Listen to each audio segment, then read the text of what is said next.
Welcome back to my channel সন্ন্যতি lifestyle. তো চলে এসেছে আবারও একটা নতুন রেসিপি নিয়ে। তো দেখতেই পাচ্ছেন সামুদ্রিক মৌরলা। তো এই মৌরলা মাছের আমি একটু আজকে ঝাল করবো। মেয়ের আবার মৌরলা মাছের ঝাল খাওয়ার ইচ্ছা হচ্ছে, তো একটু ঝাল করে তো ওকে দিতেই হবে।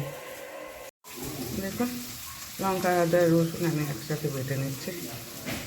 মাছটা ভাজতে দিয়ে দিয়েছি, তো মাছটাকে বেটে নেব।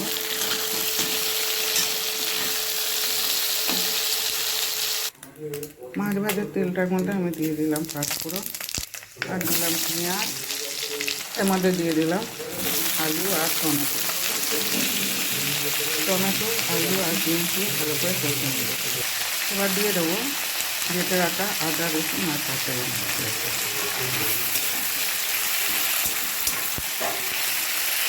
আর দিয়ে দেবো সামান্য হলুদ লবণ,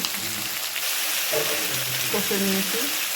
আর দেবো সামান্য লঙ্কার গুঁড়ো।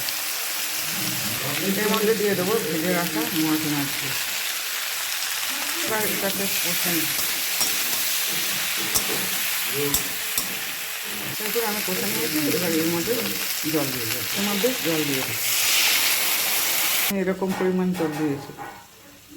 তো দিয়ে দিই আমার মাছের ঝাল রেসিপিটা। ধন্যবাদ সবাইকে জানিয়ে আজকে শর্টসটা শেষ করলাম।